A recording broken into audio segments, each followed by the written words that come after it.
How does it all work? What are the formulas? And we're going to be diving in today, joined by our head of content marketing, Khalil Doheny, as well as Sarah Bradbury, who started working on these campaigns back in 2020, 2021. Lots of experience to be able to talk about here. If you've probably seen me speak before, Khalil, you want to go into your background, familiarize the audience a bit, tell them what you do and why your recommendations matter? Yes, of course. Thank you, Jason, and welcome everyone to this month's webinar. The webinars are one aspect of content, but content means a lot of things. It means social media, portal updates, emails, blogs, and all of those, are really needed for a successful crowdfunding campaign. Those each individual channels are a touch point.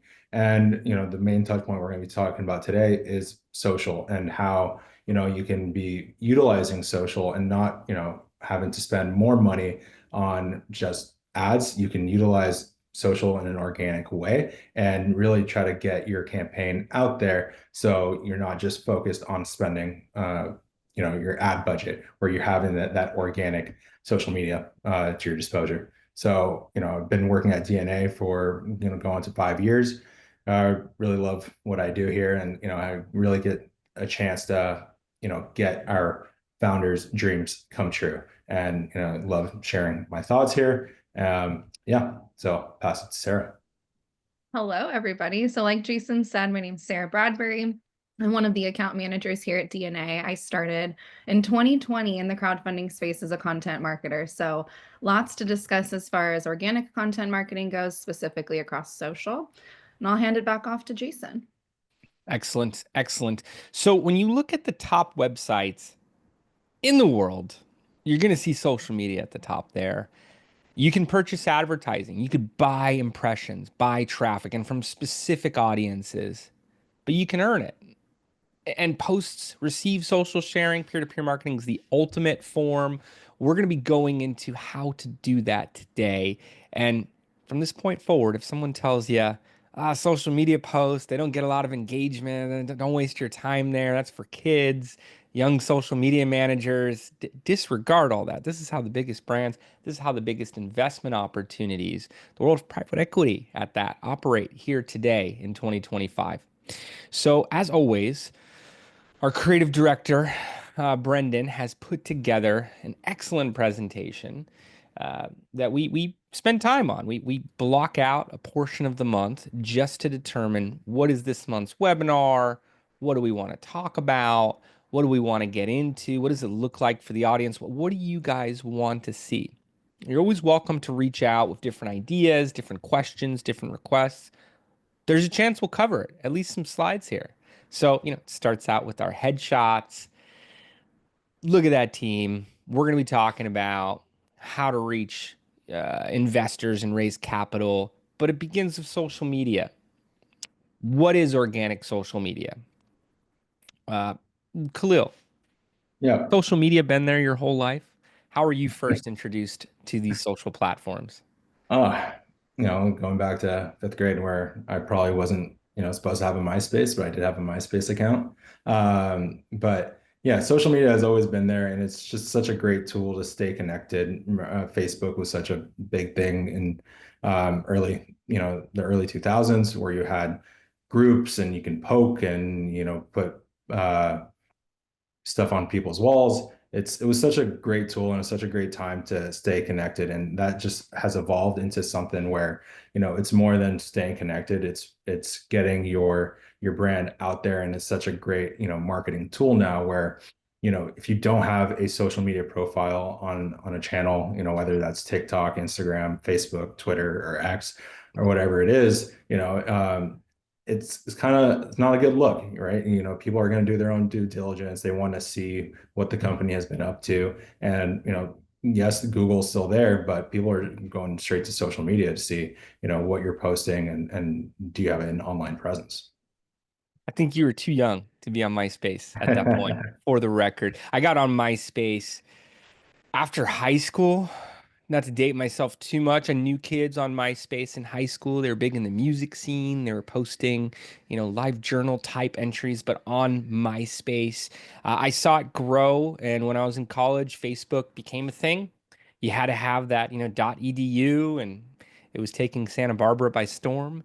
And, people would post their classes on there. We then saw people from our hometown joining Facebook, and Facebook kept getting bigger. That movie, The Social Network, came out. I think that's what a lot of people think of, those early days. Origins are important.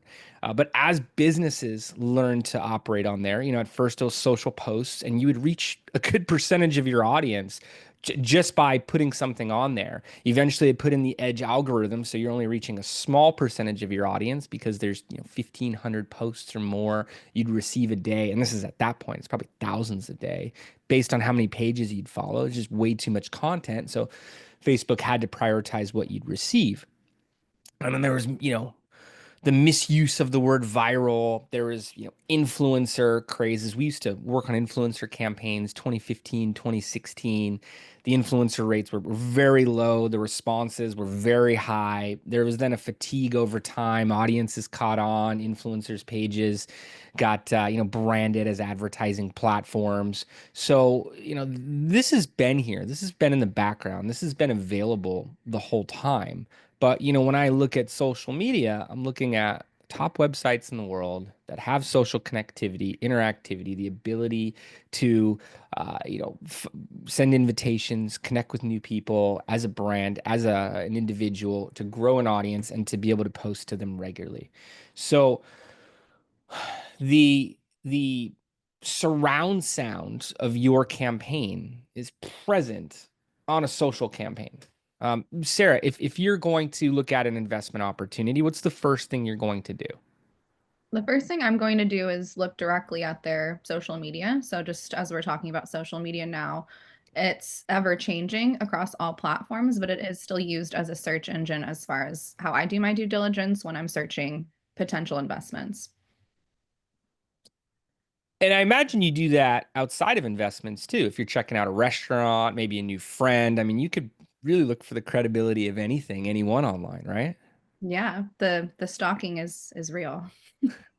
I mean, now even, with TikTok, I utilize TikTok, if I'm going to a new state and want to find what's the cool things to do in, say, Nashville. I'll just search up cool things to do in Nashville, or, great eats in Nashville, and they'll give me all these recommendations, and, I get to hear it from the user firsthand. It's like, okay, this is what's good about it. This is what I didn't like, what I liked. This is what you should do if you're feeling, to do this certain activity. So TikTok and social media in general has been such a great tool to really, utilize as that search engine. And it is the surround sound of your investment ads. We always get stuck on that investment. I mean, that paid ads is going to be the only way to drive traffic to your campaign. It's only one aspect of it. When you have an ad out there, people are going to click on that ad. They're going to click the social profile, and they're going to see, what you've been posting, what you haven't been posting. Have you been posting at all? And if you haven't been posting, that's, it's not a good sign that you're missing out on that touch point, and it might throw people out of the funnel. Just want to recap a couple things you guys said there and then echo that last one. Uh, First of all, Sarah, that's hilarious. The stalking is real. My wife says if they hired women to be detectives, they solve the case. Not that there aren't women detectives, but if they put it out there, hey, women, figure this out. 10 minutes on social media through the stalking, as you talk about it, it's detected. And as Khalil's mentioning, if those restaurants didn't have a presence on social media, say they just had their physical location, just were doing SEO and search ads, and didn't have that type of interactivity, Khalil's not going to them. So why would it be any different for an investment? We work with companies that are public and micro cap, under $500 million market cap, and there's a lot of discussion around how do you actually bring in major investors? How do you look at for these private campaigns cost of capital and direct response? But really, it's these elements that are present on the top issuer campaigns, the top rounds. You go in there, you do your due diligence. As Sarah said, she's going to look at something before she invests. If nothing's there, it says something. And Sarah's probably being targeted with multiple investment opportunities. You see one ad, Meta's serving you other ads. Take your pick of any other ad platform if Meta's not resonating with you. TikTok, I mean, whatever it may be. And if you get to those other opportunities and there's activity, hey, speaking at this conference next week, look at this podcast I was on last week, look at this new partnership we announced today. It just looks like a more reliable, more trustworthy company. You're getting more engagement from it. So if it was for nothing else but searchability and being able to show that credibility to audiences, I would say do it. I'd say do it every time. And statistically, a good content marketing funnel, good social media feed is going to produce a higher conversion rate. I love numbers, but I'm not going to be the one to share it. Sarah, what are you seeing here? So as long as my contacts are in, I can see. So it looks like we have 1,500 plus posts that are viewed daily by Facebook users on average. 80% of investments come from that first or second degree connection, and only about 1 to 6% of your followers will see your posts typically. And then the highest engagement content receives exponentially more visibility. So you post, you have 1,000 followers, may only be 10 to 60 people that see it.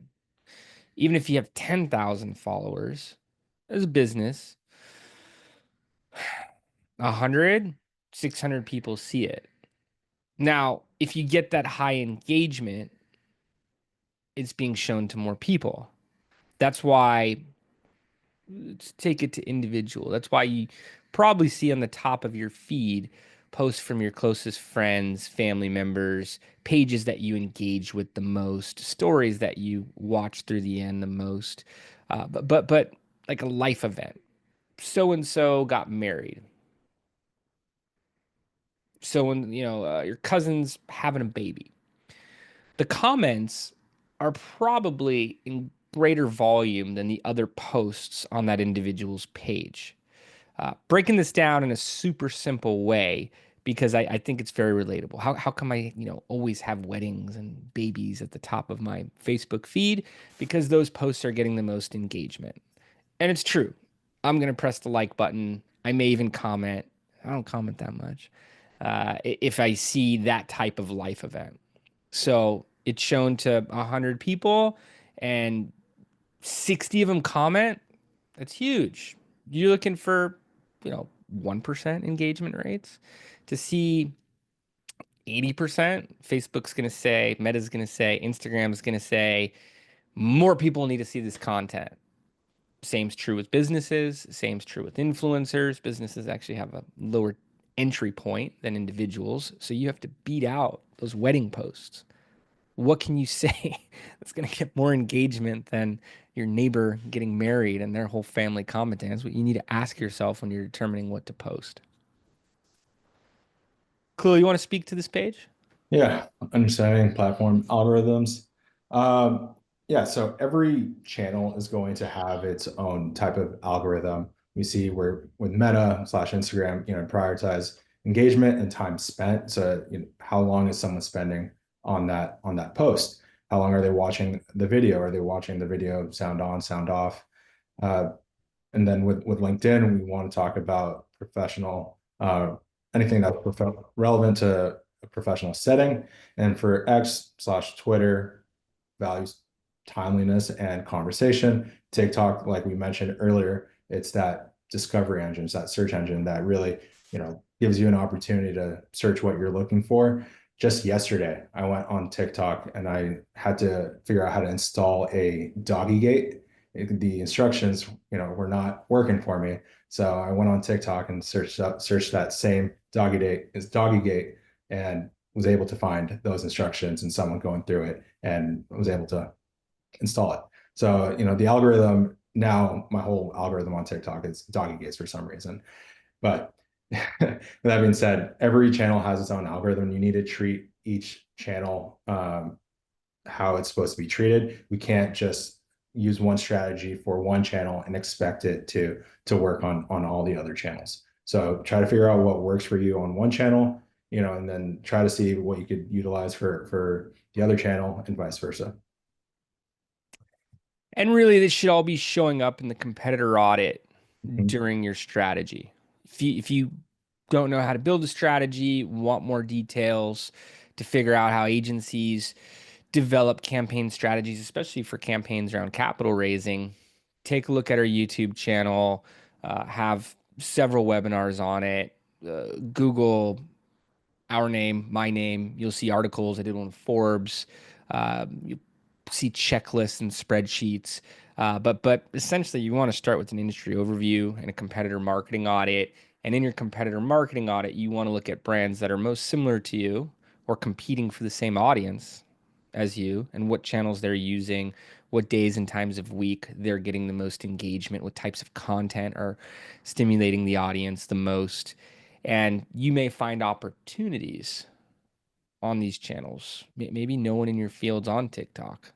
As Cleo mentioned, there's a discovery engine. You could have virtually no audience there and reach a much larger pool of individuals than on these other platforms.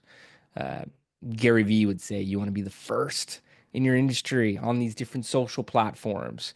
And maybe you're competing against many companies in your area, in your vertical on Google, but maybe you're one of three, one of 10 on TikTok.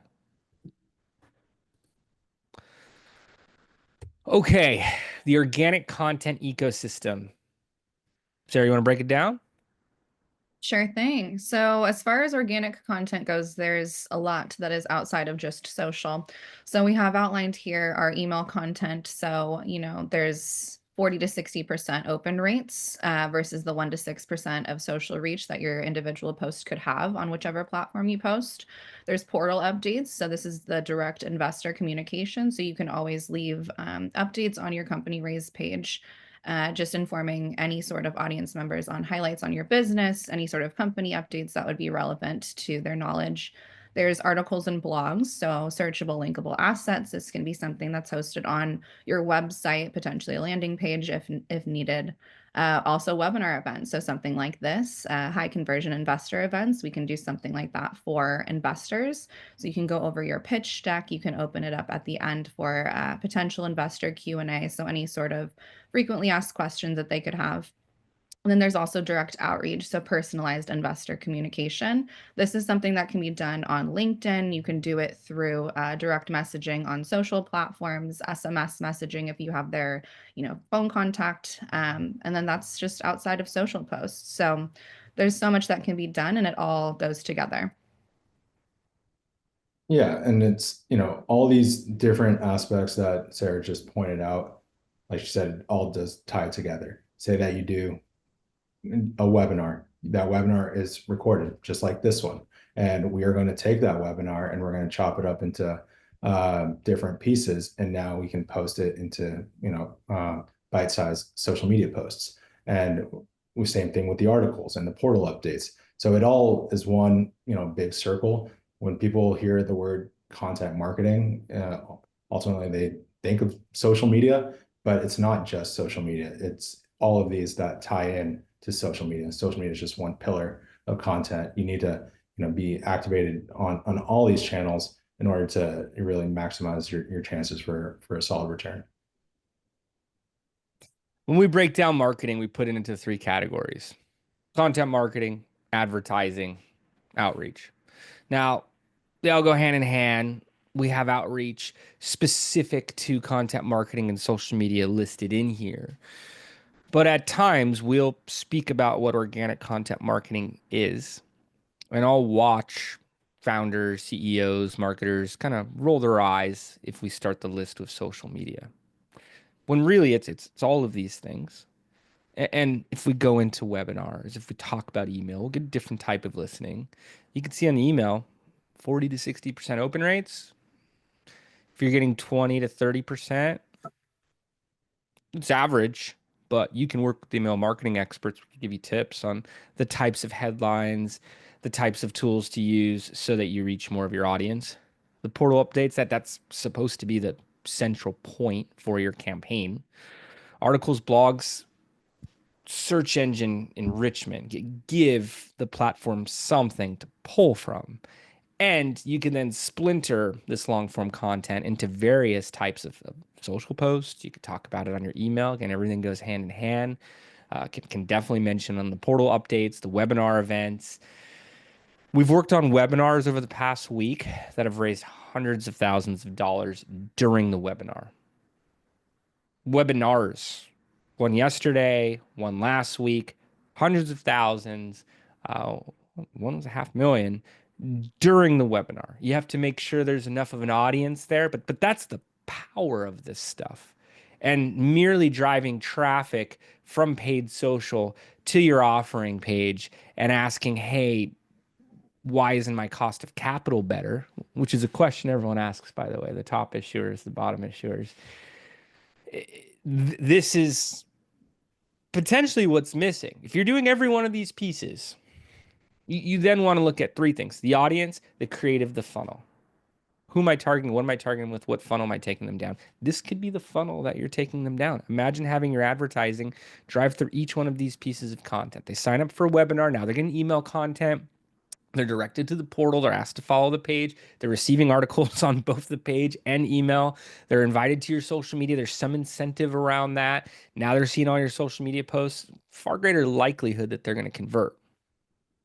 So, Khalil, why is this a misconception that we're looking at on this page? With a nice background, outdated phone, I believe. And I'm not a case guy myself, so I see a case and I'm like, ah. But why is this a misconception? Yeah. So, we mentioned it earlier, followers don't see all your content. Uh, it's only going to be that maybe 2-3% of your following is going to see it.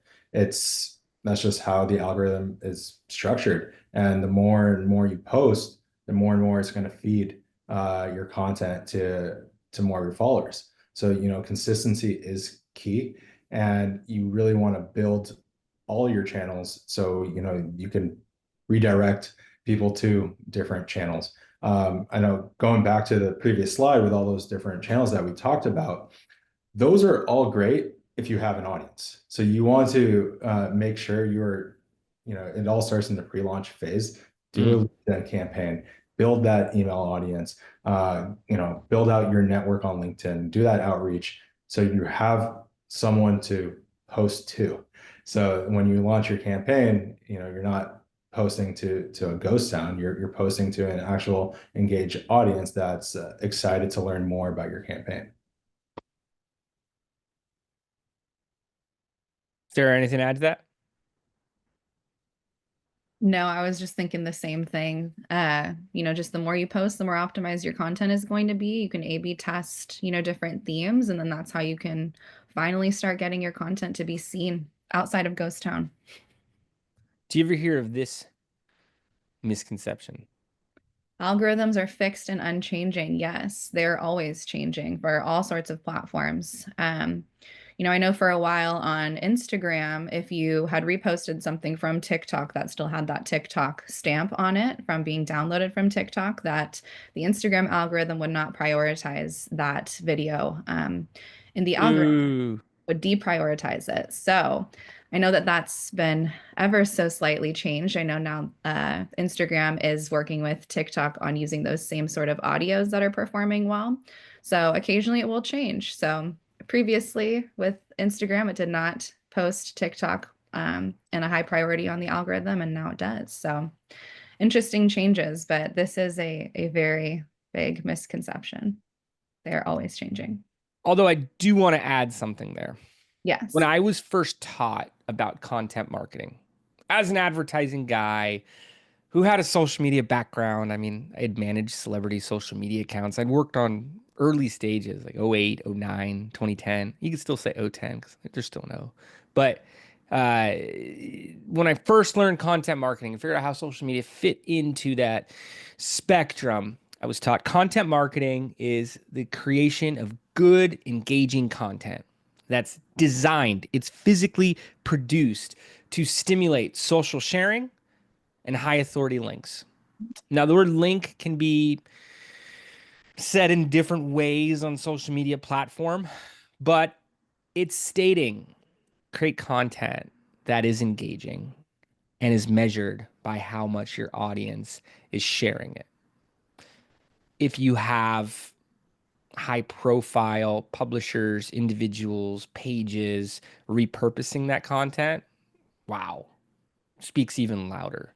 And there's a whole game around that for social media as well as for search engines. And I was taught about that world as steroids, where everyone does it, but it's not talked about. But basically, you can have larger publishers repurpose this, and I recommend you do it in the correct approved ways.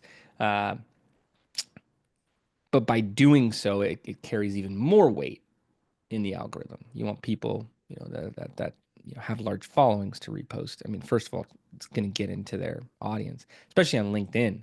I'll comment on a LinkedIn post, and then my followers see it, or I'll like it. So I'm now careful on like where I comment because it's going to show up to a bunch of other people.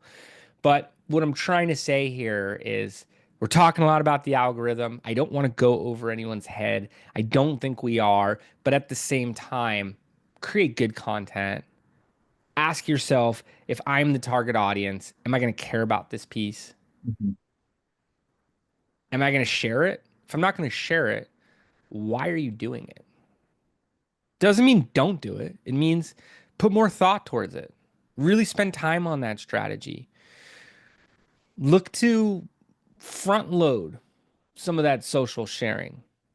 What if you have a social boost pod? I've been a part of social boost pods with other speakers where, it's a WhatsApp group, and then, hey, 40 people are commenting on your LinkedIn post around a content piece that you're distributing there. There's rules. You want to make sure it's all set up. But that makes the LinkedIn algorithm go crazy. Imagine if 40 of your investors commented every time you did a LinkedIn post.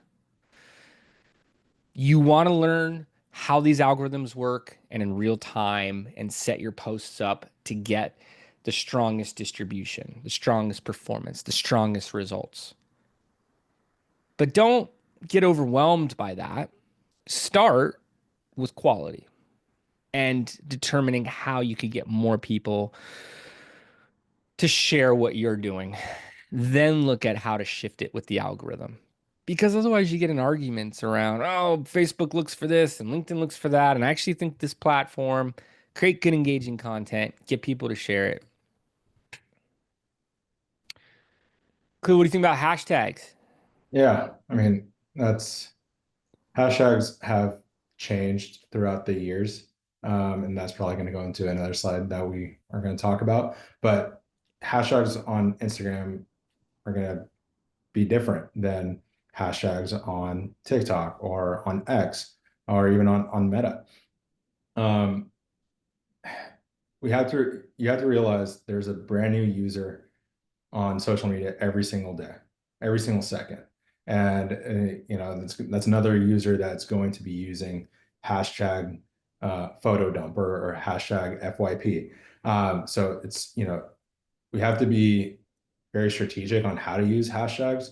Come up with a hashtag strategy. Utilize a mixture of, it's going to take some research, but you should utilize some hashtags that are high performing or that has a lot of posts within those hashtags, some hashtags that have not that much in them, and then put all of them together, and that way you can test to see which hashtags are working for you. So each platform will have its own variation of those specific hashtags, but yeah, it's all about testing and which ones work on for each platform and the amount as well. I know before it used to be like 30 you want to put in the post, and then it's now I think it's looked down upon to put 5. So it varies, and you want to always be testing and not staying with the same amount. What do you do after you test? After you test, and then you do more research, and then you utilize the ones that are working, and then you try to see what else is out there that it's going to be working for you. If you don't consistently test, you might be missing out on an opportunity of a hashtag that is working for another client. And you also want to look at those clients and see what hashtags they're utilizing, and see what's working for them. Sounds like you optimize and scale. That's pretty crazy. Oh yeah, I've never, never thought about that, but you're right. Sarah, how often do you want to post?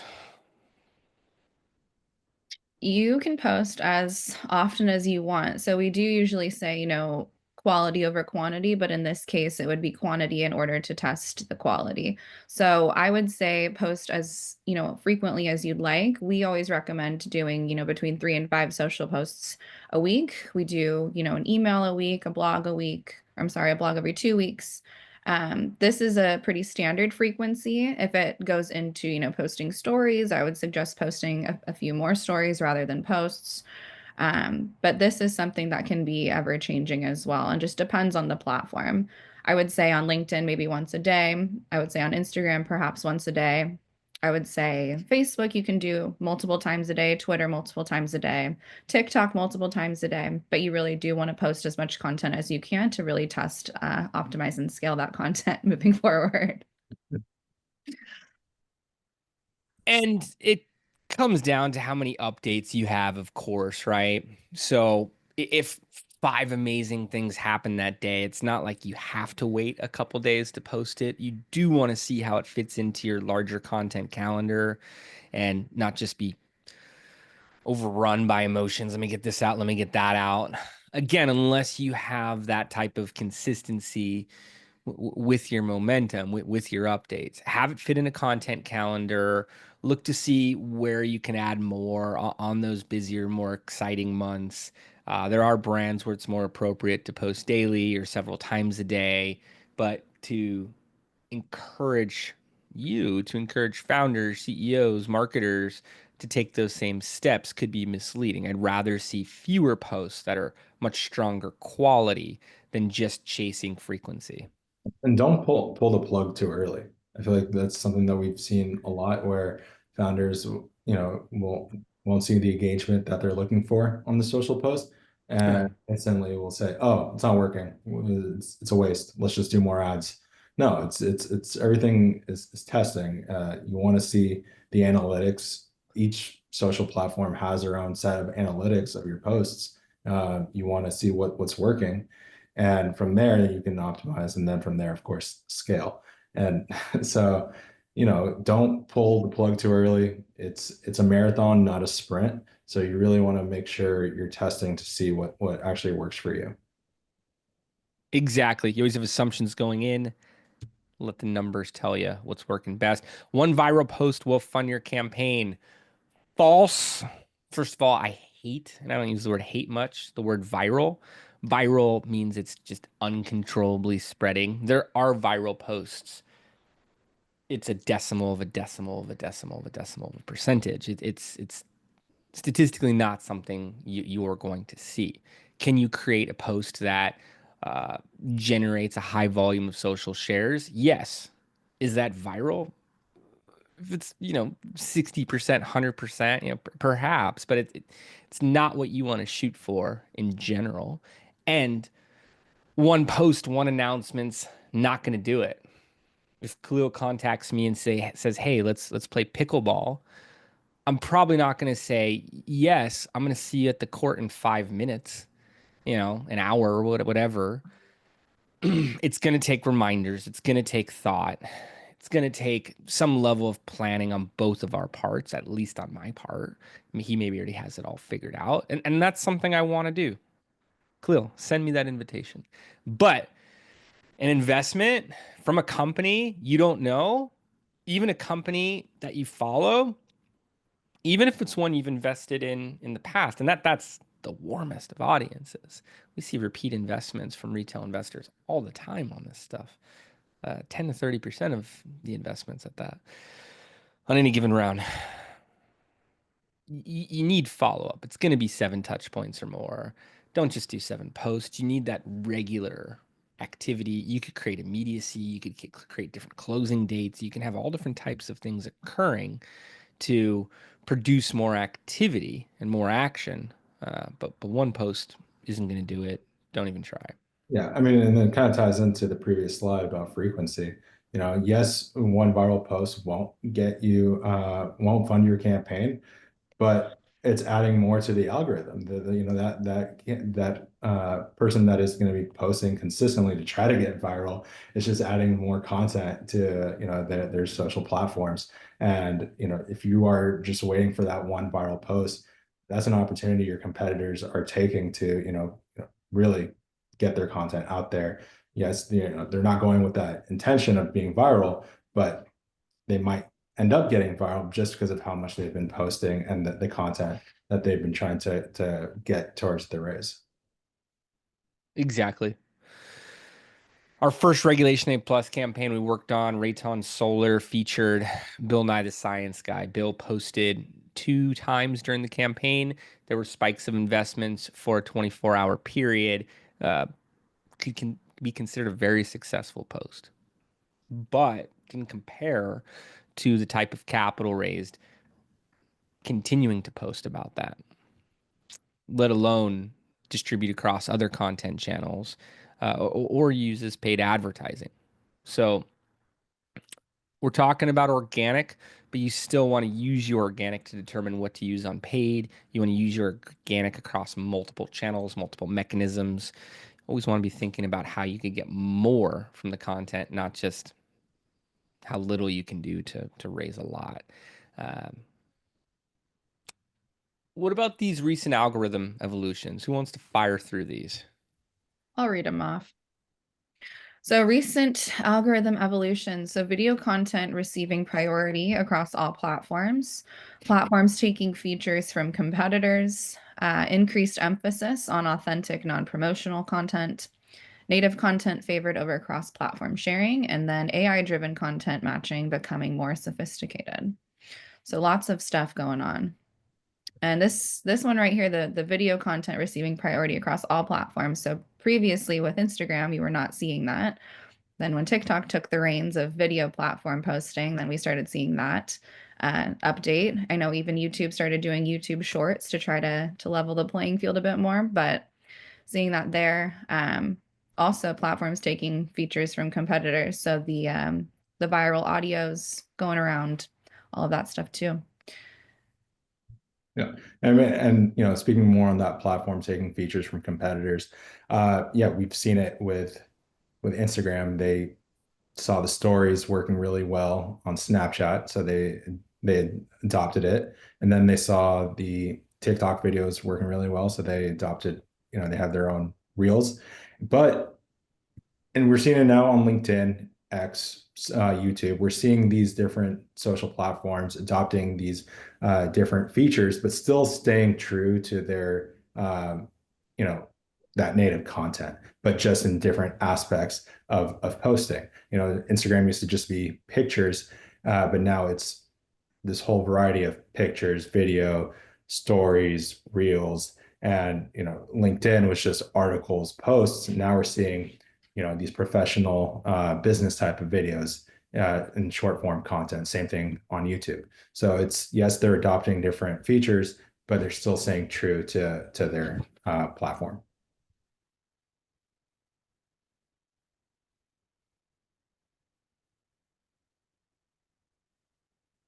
You're on mute, Jason. Tell me about this example. Yeah, so this is Plant Burger showing that there's a 200K milestone on their campaign. This is going to be great content to show traction, to show that there's been movement within the campaign. That's going to cause social sharing. You know, if we post that onto our clients' social platforms, now our client can repost that to their network, and then their network can repost it to their network. So we're building this one giant chain where we're driving more traffic to the campaign page, and we're not relying just on the ads to drive that traffic and to show that there's momentum. We're utilizing the organic content to bring that traffic over.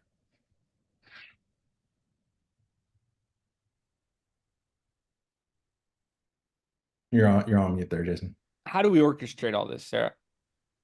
So, strategically orchestrated content is going to be the bread and butter of your campaign. So, pipeline of consistent content would include 3 to 5 social posts weekly, anything sort of aligned with milestone announcements, timed for maximum impact. So, we have various content formats as well: video, images, texts, links. So, the images could also be, carousel posts as well.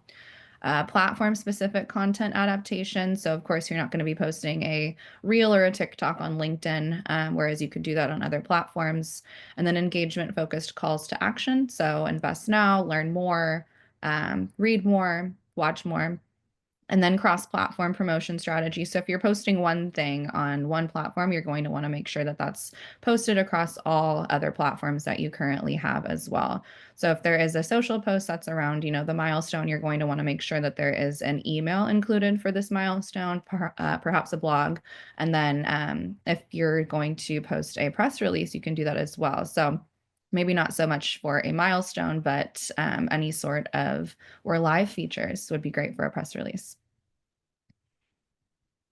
Basically, all announcements, all traction, everything you're doing on other channels, make sure it's also pointed to on social media. Yep. Correct. And you post a press release and it gets picked up, say, by Forbes or Benzinga. Now you have that third party validation that you can also promote on social media. So it builds that credibility to your campaign. And if you're building a social audience, if you have a social audience, looking at examples of brick and mortar businesses with, over 13 locations, and just did a podcast with these guys, their campaigns moving. Whether you have that audience now, whether you're growing it, it's this type of content, it's this strategy, this approach that's going to keep them engaged and hopefully be producing second degree audience marketing, where your first degree network, your social followers, are now sharing with others. So to get your network talking, feature early investors and testimonials the same way Khalil's looking at people who go to different restaurants and what they're saying about it. You want to know what's making people physically invest. Showcase advisor endorsements and expertise. We're looking at some examples here for Boxable, Mode Mobile, two of the top issuers to date.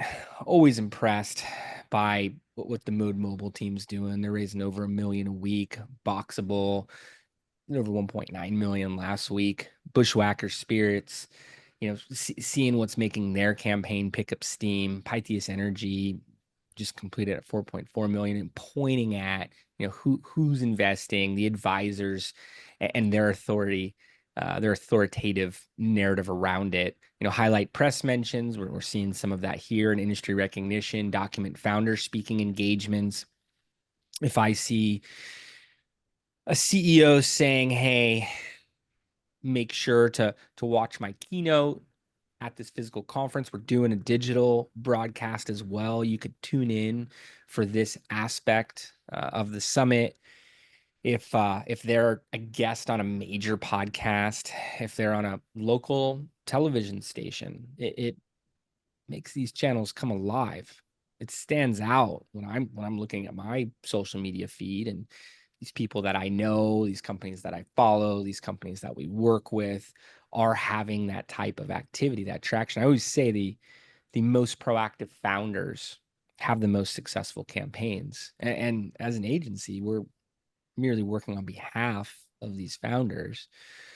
Share customer success stories as well. Even though you're speaking to investors, it shows the product market fit. I have VCs, I have some of the top private equity names in the industry on my podcast, and they're always talking about product market fit and being able to state it. When they're looking at a company to invest in, they're calling customers and saying, "Hey, what was your experience? What did you like? What did you dislike?" The story really tells a lot. You're able to take their story and apply it to your storytelling that you're getting in front of your social audience. So just to fire through these, You guys want to switch off? Khalil, start it out. Yeah. So feedback is great. You want to know what's working. Your what does your audience want to see? Ask them directly. Throw a poll onto Instagram, asking what type of content do you want to see more, what type of content you want to see less, what webinars do you want to see, things you want us to highlight more about the campaign. Your investors, your audience, they are following you. So those are going to be the best people you can get to get that feedback. So you can learn how to, add that to your campaign and, make it for what your audience is looking for.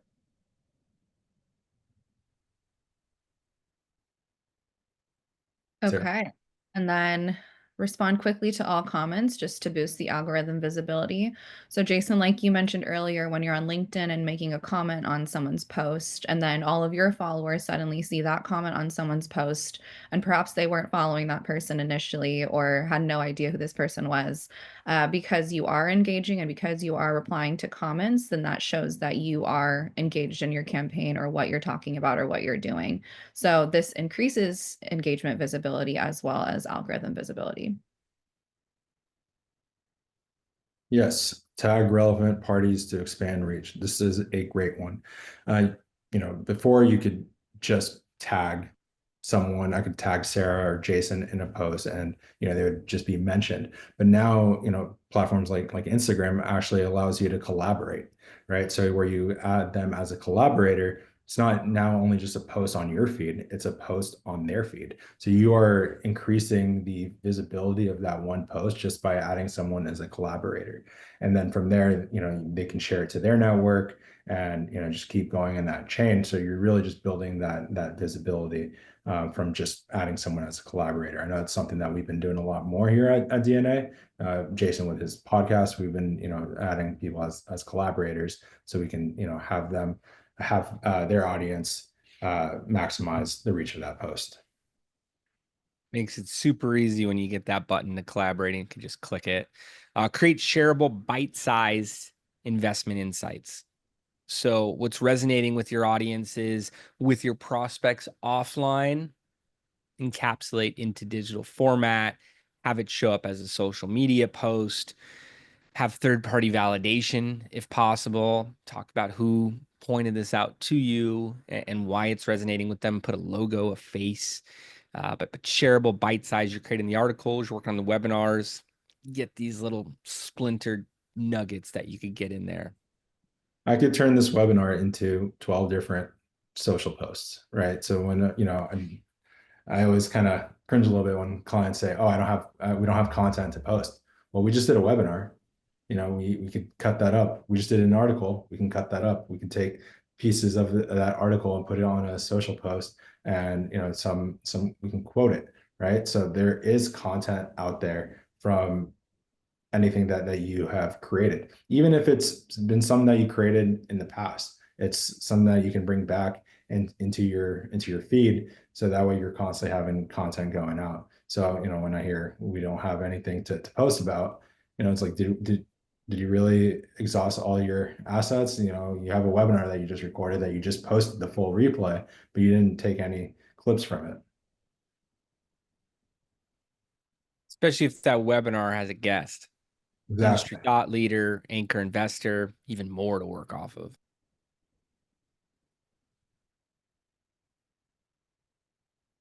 Okay, I can do this one. So design content specifically for saving and bookmarking. So anything that is educational, inspirational, or thought-provoking goes back to our previous slide. So anything that would be shareable as well. So, any sort of tips, tricks, suggestions, this type of content is what performs best. Yeah, if you look at my TikTok and my Instagram, I have so many saves and bookmarks that I told myself that I'll go back and watch. Never did, but they're all in there. But it does boost the engagement and the algorithm. So you want to create that content and even put it on the social post, like, oh, save for later, right? So you're announcing that thing to do, so that way they're instructed to do it and they can save it for later. Everyone's busy, especially investors. They're all running around, save that post for later. But you want to make that post worthy enough and intrigued in that first glance or that first 10 seconds or so for them to save it. Okay. Well, there's engagement best practices. Gonna crank through this last 10 minutes with you guys.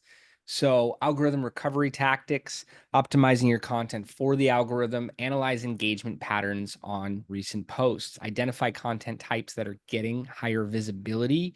Data's only as good as what you do with it. Return to previously high performing formats as well as content types. Focus on quality over quantity. There are YouTube creators that'll put out a video every 2 weeks, a video a month, a video every 2 months, and do heavy promotion around it. There are YouTubers that put out a video every day. There are pros, cons for each of those, but there's something to be said around really focusing on the quality and doing additional promotions there. For these types of campaigns, you want to demonstrate your momentum, your traction. This is a moving ship hitting its destination. So the volume is an aspect of it, but focusing on the quality and, of course, test, optimize, scale, test different formats. It's just a test until you're able to look at successful performance metrics, benchmarks being hit, optimize towards what's producing best, as well as optimize everything that is not hitting the results, and then scale, do more of what's physically working for you. If it's a collaborative post, do more of them and really add that to your content calendar. Uh, Sarah, what about leveraging team and investor networks? Yeah. So, like you mentioned earlier, the social boost pod with your team and existing investors, just creating easily shareable campaign updates. So you can have that on your, campaign calendar. You can have that on your company updates. You can use it as a social post. Ask for specific engagement actions, so comments over likes, tag somebody who might be interested in seeing this post or who'd be interested in learning more about this opportunity kind of thing. Acknowledge and celebrate those who amplify content. So thank you for, showing us off and sharing our opportunity with others. And then time coordinated sharing for algorithm impact. So you never want to share your post a few days after you've posted it. You always want to share it, right away. This is when the algorithm will prioritize your engagement that you're receiving on your post. Lil, live events. Webinars, I love them. They are great for, not just for the campaign, but just for content in general. And so many factors that go into it. You are creating, first it starts with the invite, right? You are going to be creating an ad to the event. So now you're generating more emails that you haven't had in the past that you're inviting to the webinar. And now post event, you can utilize the attendees, from the webinar and email them or send content to. In the webinar itself, like we mentioned, it's going to be recorded. You're able to cut it up into bite-sized pieces and utilize it for content. And so from there, you can also add a pixel sometimes on the registration link to see where those signups came from. Maybe that is a channel that you should start focusing on. If you see that, Facebook is what drove a lot of these registrants. So it all ties in together. It's all one tactic. And yeah, webinars is something that we do here at DNA for our clients. We're hosting probably 1 to 2 webinars a week at DNA, and the outcome and what we get from them, it's not just the registrants, but it's everything after that. And use the live features on these platforms, getting distribution from Zoom webinar and getting it fed directly into them. It prioritizes them in the algorithm. Tailor content format to each platform's preference. So as we've discussed a bit, LinkedIn, professional insights, and funding updates, it's not the only place investors go. Twitter X, many of them are spending a good portion of their day. Their screen time apps have too many hours on X. Timely market commentary and milestones. The push notifications are really a standout for X. Instagram, visual product showcase and team culture. Do not overlook this channel. Depending on the ages of some of the target audiences you're going after, those demographics. This could be the app they're on the most, but really understand your audience. And if Instagram's somewhere they go, why would you sell your brand short? Make sure you're doing that visual representation here. Feed, grid post. There's so much you can do with Reels, Facebook, community building, and founder stories, and reaching people alongside posts from their friends and family at that. TikTok, really want to have content that stands out here, but authentic, trend relevant content is what audiences are searching for. Sarah, I know Khalil talked about tracking a little bit, but you want to dive further here? Yeah, so just tracking algorithm performance. So there's a couple different ways that you can do this. You can do it through the native platform analytics. So a lot of times on any sort of social platform or any sort of outreach platform, emails, blogs, and what have you, you're able to see the analytics. So you can see the amount of views, impressions, engagements. This can be done with Google Analytics and UTM parameters. So any sort of tracking ability there, as well as social management dashboards. So like Sprout Social or Hootsuite, there are reporting features where you're able to track this. You can determine what parameters as far as dates you would like to track, whether it's a week over week, month over month, sometimes year over year if relevant. And then you can A/B test different content approaches based on this data that you find. So if there's a theme of content that worked well across, LinkedIn and Instagram a week ago, then maybe that same sort of theme of content will work in the future weeks. So you really just want to test this data as received and make informed decisions moving forward. And focus on what you can track. Many of these platforms are going to have categories such as other, direct, unknown in some cases. So it's not going to get everything. It's not going to be black and white. It's not going to be set in stone. What about portal updates, Khalil? Yeah, that is one of the easiest ways to communicate with your investors. It's right there on the raise page, and it's where people are going to go and search for your campaign, and that's where you can communicate with everyone. Whatever you post on an email, you should be posting on your portal, whatever, and same thing with social. And it's just another channel, to stay connected. Post content like milestones, business updates, um, and if there's an update to the team, advisory board, this is all the content that people are looking for when they are searching possible investments. Exactly. And if the audiences are following on those pages, they're going to receive some type of messaging around it. So, best practices, build your own audience outside of algorithm control, use email to drive social engagement. Again, all these channels go hand in hand, and you should be looking at how one can support the next, even if there's limitations around it. Convert email subscribers to social followers so they're seeing you in multiple touch points during different areas of their day. Who I see on emails different than I see on social media. And when I see an individual group on both, it resonates more. Track which content performs across both channels and create coordinated multi-channel campaigns. Understand where it fits in your content calendar and how you're driving it accordingly. Sarah, how fast can you go through this page?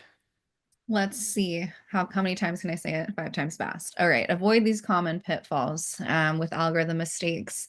So inconsistent posting schedules, over reliance on promotional content. So that would be just only relying on your ad efforts.